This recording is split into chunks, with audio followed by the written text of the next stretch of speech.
Hello everyone and welcome to my review for Kengan Omega Chapter 134. I've got a few things to say about this chapter. There are some things I like, and there are some things that I don't really like that much. We'll all get into them kind of in the order that they happen in the chapter.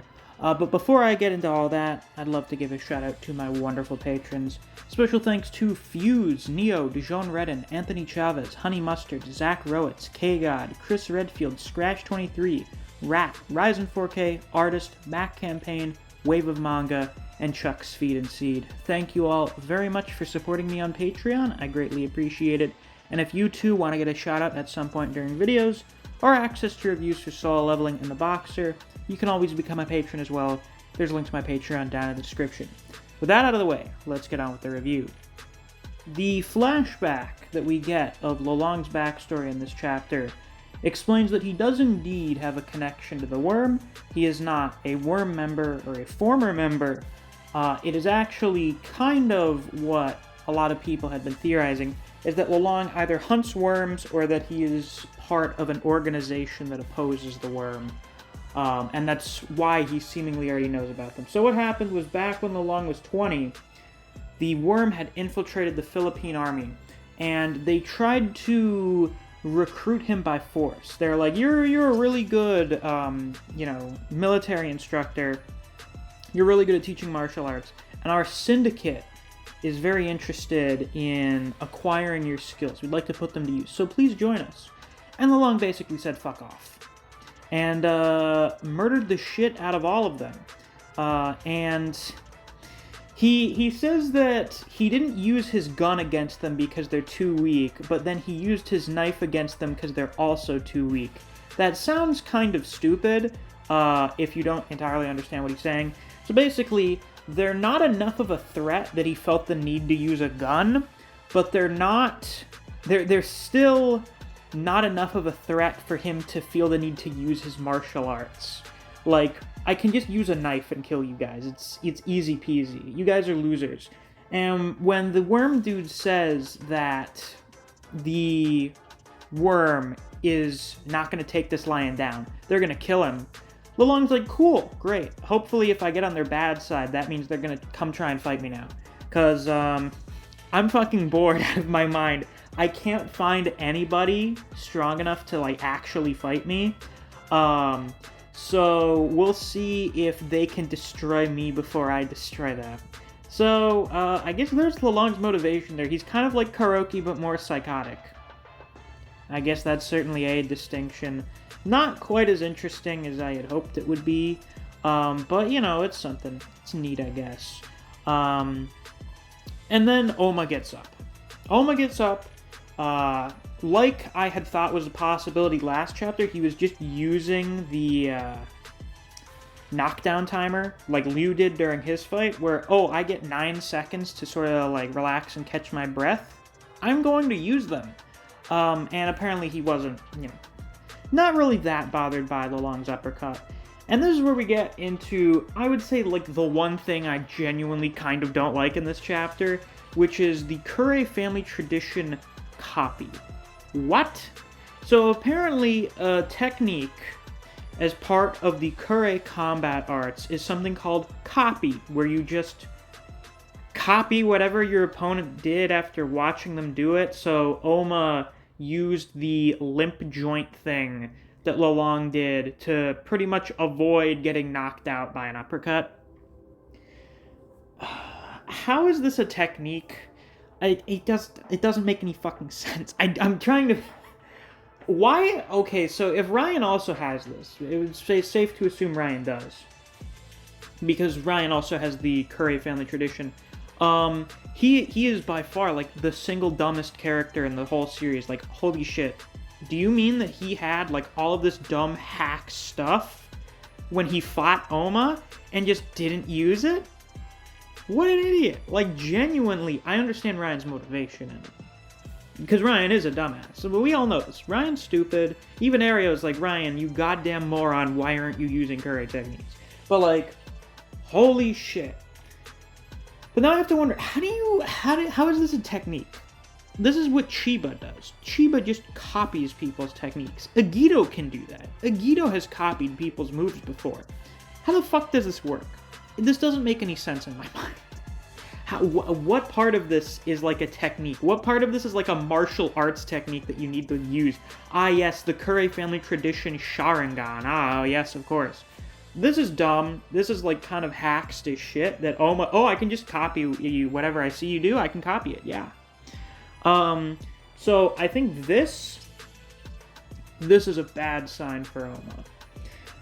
Now Lolong's bad sign is the fact that he's, I'm thirsting for a worthy opponent, and I just massacre all of the people that try to fight me because they're garbage. So you could say that's a flag that, oh yeah, this is finally going to be the battle where Lolong meets his match.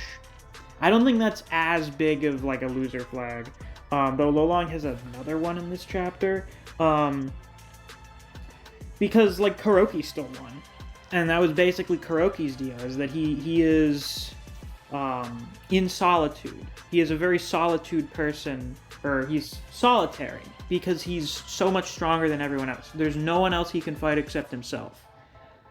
That is kind of the case for Lolong, but Lolong's kind of an asshole, so it's not as deep as it is with Kuroki.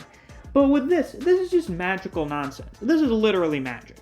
And usually in Kengan, straight up meme magic martial arts never beat basics. That's why Kuroki won the Annihilation Tournament. Everyone has like these fucking stupid anime powers. Oh, my razor blade grip. Oh, my being able to teleport behind you and twisting blows.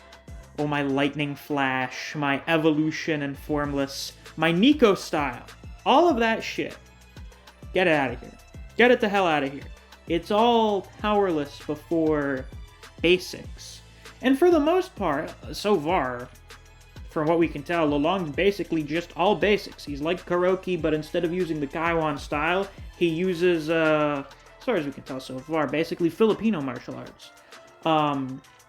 So the fact that Ohma's like pulling out some kind of ridiculous shit like this is just not a good sign. Not a good sign. I'm gonna use a meme edit for this.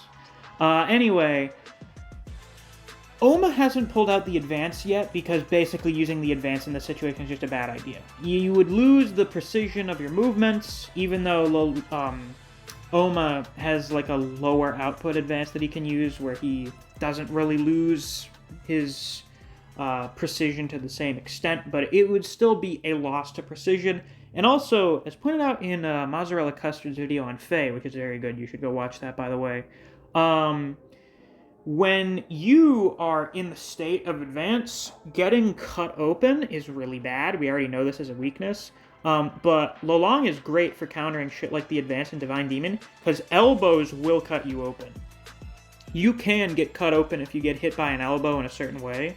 So using the advance against Lolong is just like a really bad idea. So it's actually cool that they addressed that in this chapter. Anywho, we get some more back and forth between the two. I like the choreography with Lolong trying to trip up Ohma. It's pretty good. And then we get to this, where Lolong's going in for another one of his rotating shoulder uppercuts. I actually really like these two panels. I think at least the first one is probably the best panel in the chapter, in my opinion. And then Ohma just vanishes. And Lolong is shocked. This is the most shocked Lolong has been in the entire series. Genuinely wide-eyed surprise. He's never seen shit like this before. Then he gets hit with an Iron Breaker, and he coughs up a little bit of blood. So this is the first time we've done real damage to Lolong. He's hurt. He's hurting right now. So first off, I definitely think we're going to start getting serious next chapter. This is Ohma pulling out real Nico-style techniques, not just using Indestructible to avoid taking serious damage, but he's starting to pull out the offensive techniques. So this is when shit's going to start to get real.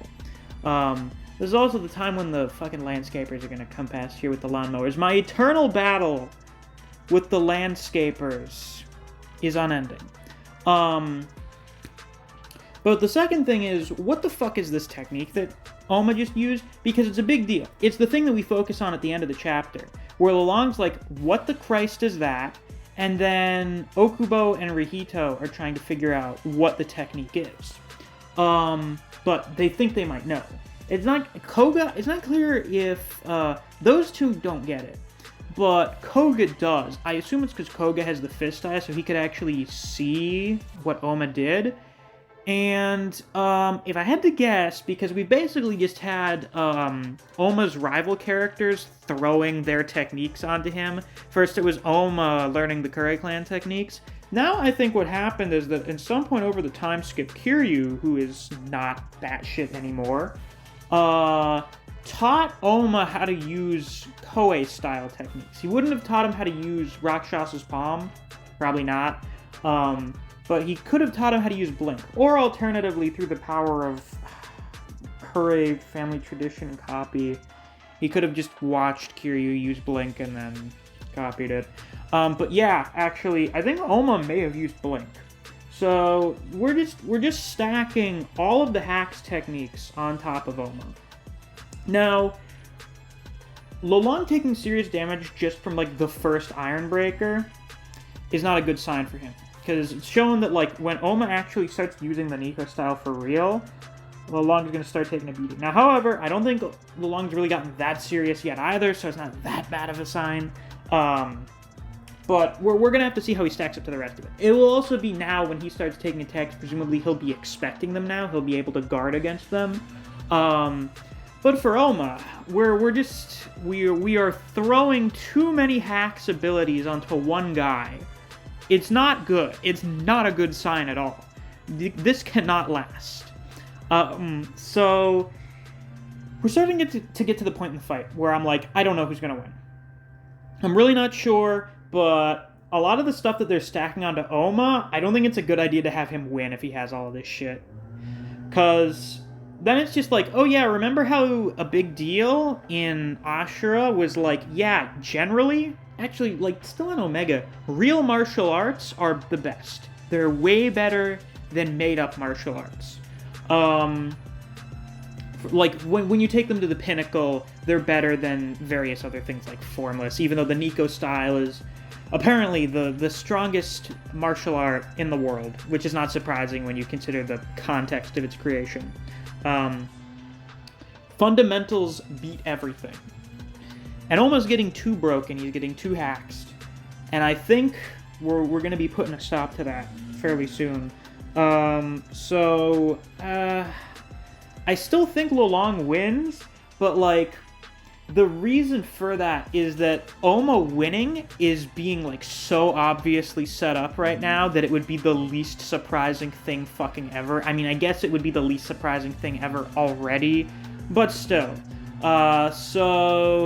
Yeah, that's pretty much all I've got to say for this week's chapter. What did you guys think? Be sure to let me know down in the comments below. You should also be sure to leave a like and subscribe so you don't miss any of my other Kengan uploads. If you enjoy discussing Kengan Omega with other people, or you just enjoy the content I produce in this channel, I highly suggest you check out my Discord server. I have a link to that down in the description. Thanks for watching. I'll see you guys around. Take care.